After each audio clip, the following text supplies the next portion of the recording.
Here's all the new equipment. This is the base for the valve refacer. The valve refacer, currently taking it apart, trying to clean it. Got the lathe, got the Serdi 3 out the back there. Let me zoom in. That's the Serdi Millennium 3. It's 1996 model, I think, so still pretty old. Probably this is the same era. So the previous owner wasn't the best at maintaining stuff. As you can see, this is built on crud from the cover plate, which covers the main wheel. Literally, like, I don't think he ever cleaned it. It is grimy.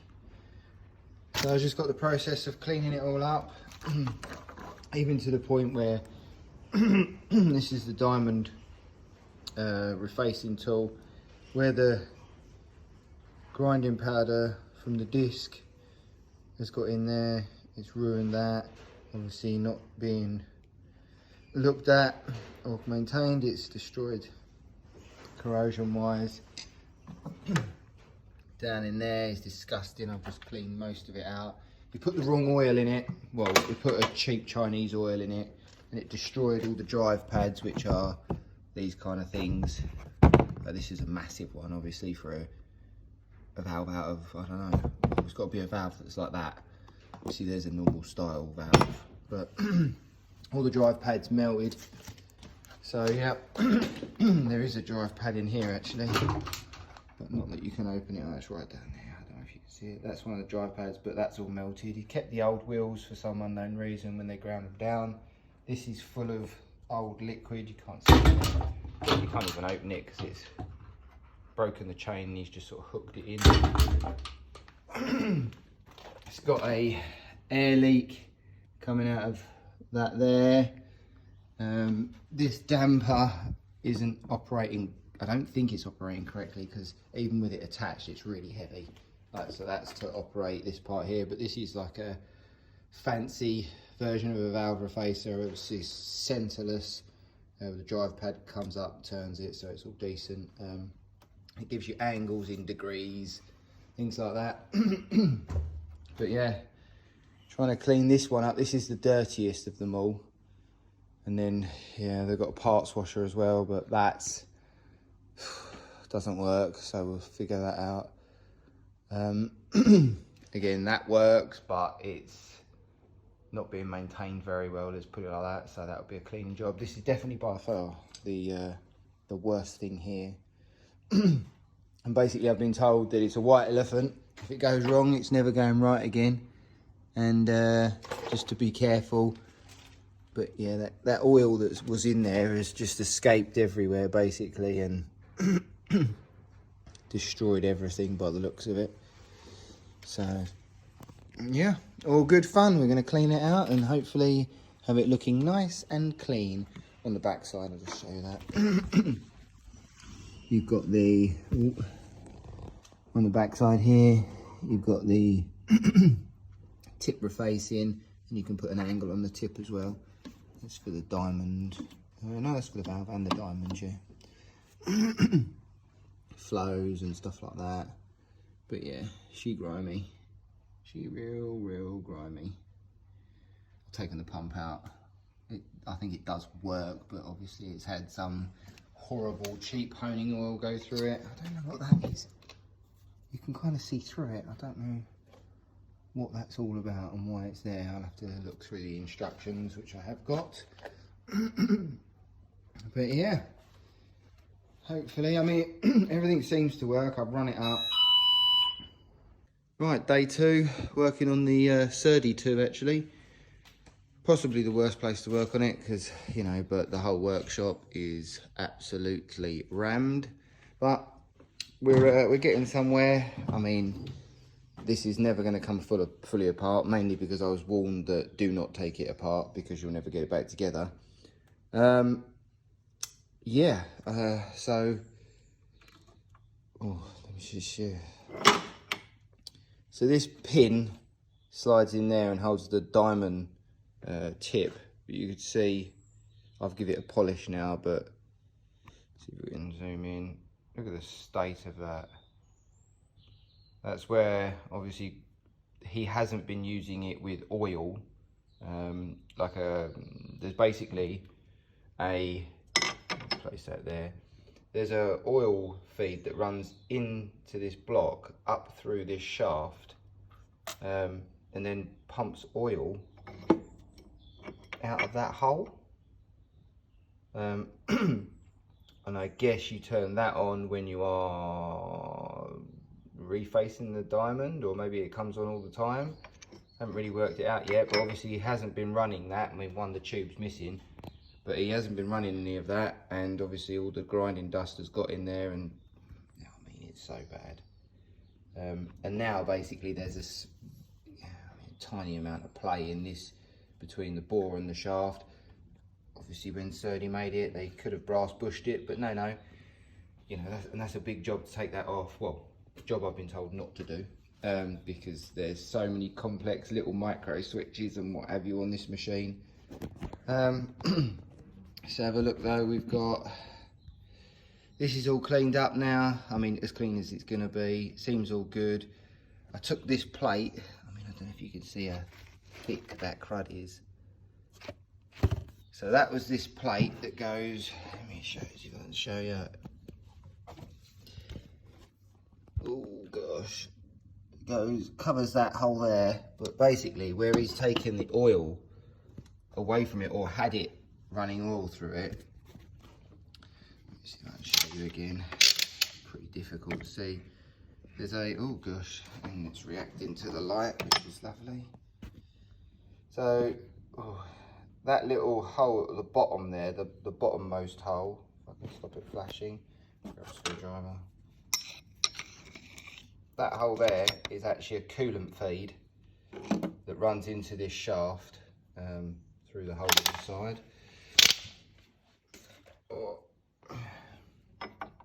Through that large hole there, and then like I say, as it comes through, I don't know what that one there is, if that's anything, I'll have to just check that. But basically, that comes out of that hole there, which like I say, goes down onto where the diamond goes. But that coolant's been leaking out of this area, leaking down inside, and obviously, you know, collecting dust and whatever.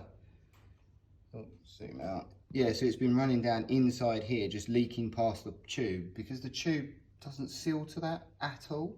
And I'm like, oh, okay, is coolant or oil, honing oil, or whatever it is, grinding oil, is that supposed to run down there? But I just can't imagine it is, because there's no outlet for it. That that plate there covers the whole entire thing. So I don't know. I mean, but it doesn't seal. Let's put it that way. Yeah, that other one's an airline, but I've smoked it and it comes round to that one on the inside. So the right hand as you're looking at it, which then attaches to one of these coolant feeds, which then has a knob attached to it so you can run it or not run it.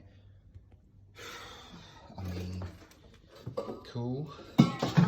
And we've got some other little weird features. So the plate that I took off of here, that has a pin and a shaft in it. Oh, that's the that's for this pin guide. Excuse me. Yeah, so that pin there runs in this guide here, and this is adjustable. You can clock it. I just don't see what for.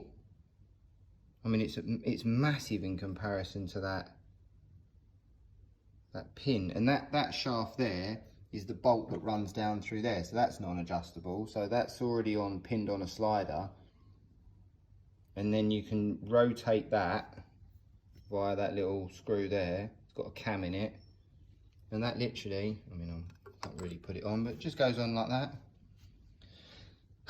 And as I say, this little ball and shaft, I'll show you, a little ball and shaft go in there, oh gosh, like so. Then that, obviously all that's built up in there, and it just literally slides backwards and forwards, but it's got a cam in it, maybe to build in resistance so it's not quite so easy to slide. Seems a bit, you know, I mean, this is what you slide it in and out with. Drop that down. But I mean, you don't really need resistance pushing on that, like, as in, you know, to slow the motion down. But anyway, there you go. Seems really random. But what he did was, on this plate, sorry, he took out the screw on this end to allow it to drop, which allowed all the oil that was leaking out of that little area down there out. And that can't be right. That can't be right. But honestly, the pipe, I can't really put that up there.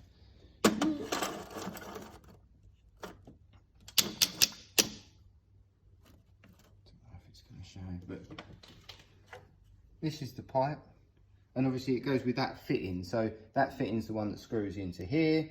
This pipe just literally pushes in down there. That's clear as mud.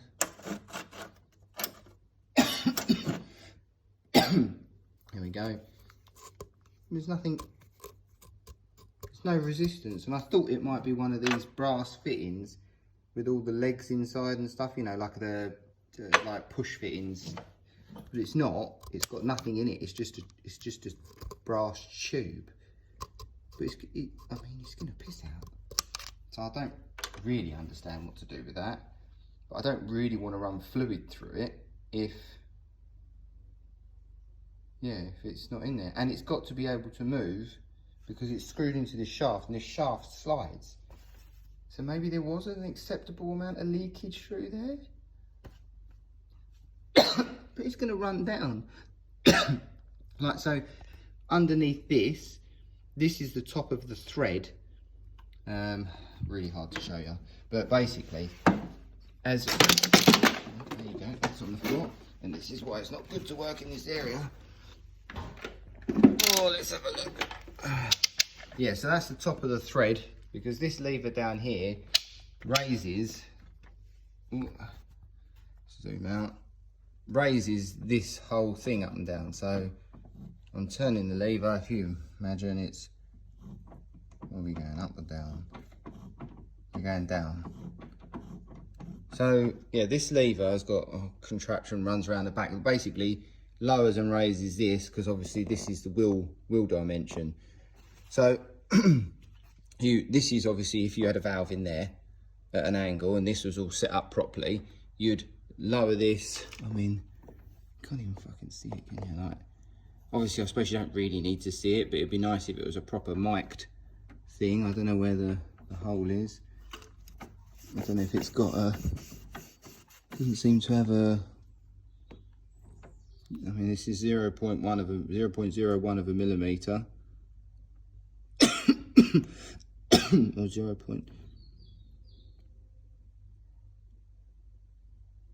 One turn is 1 millimeter. So how can it be? Oh yeah, of course, yeah. So there's not. Oh, is that a mark there? No, that's not a mark. Yeah, so I thought that was a mark. It's not a mark. I guess the pointer's gone.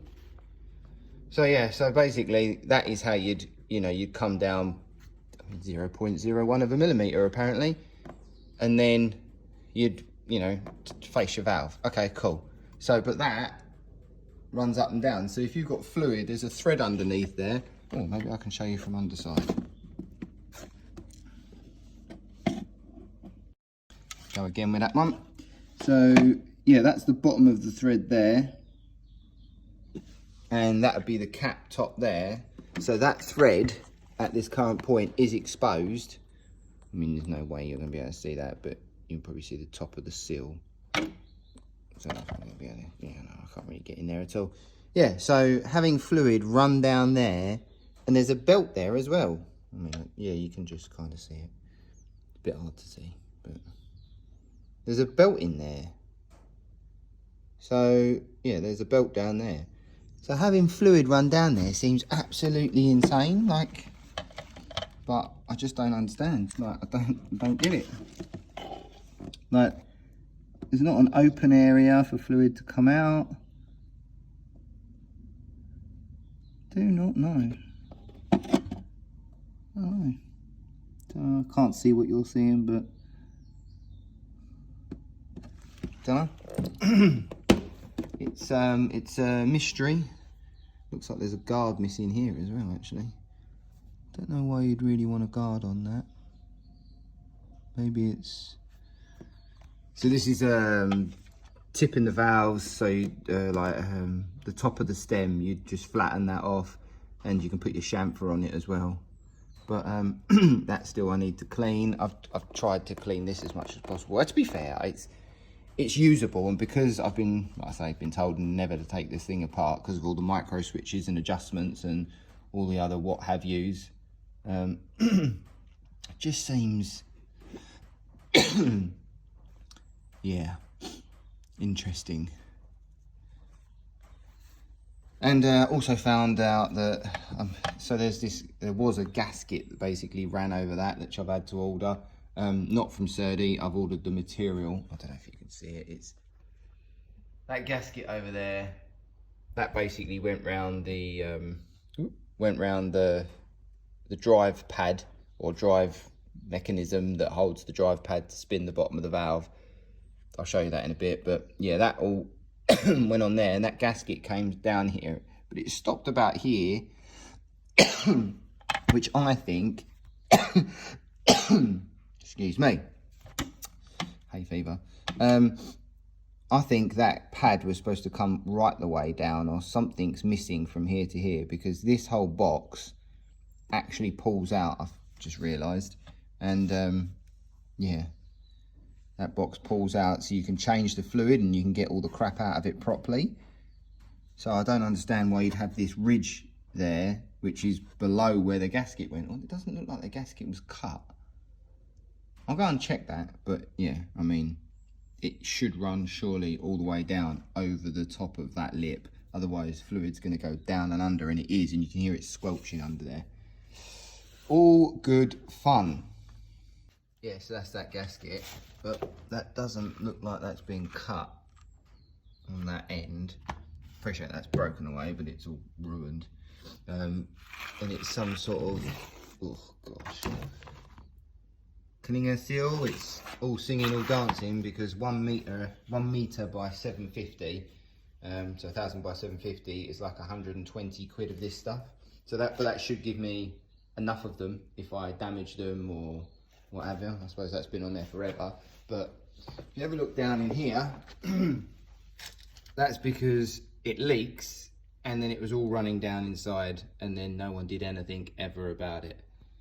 And yeah, I mean, this is filthy as, but again, I mean, you can see some of the solenoids and stuff in there, kind of, but yeah. Right, well, I'm going to continue, and I'll bring you back when I can show you this, and I'm going to take these off, clean these up, but I'm concerned about that feed in there. I don't know what to do about that. I just can't imagine it's acceptable. And then, how do I solve that? Like, how do I solve that slotting into that gap and then sealing? Like, how do I solve that?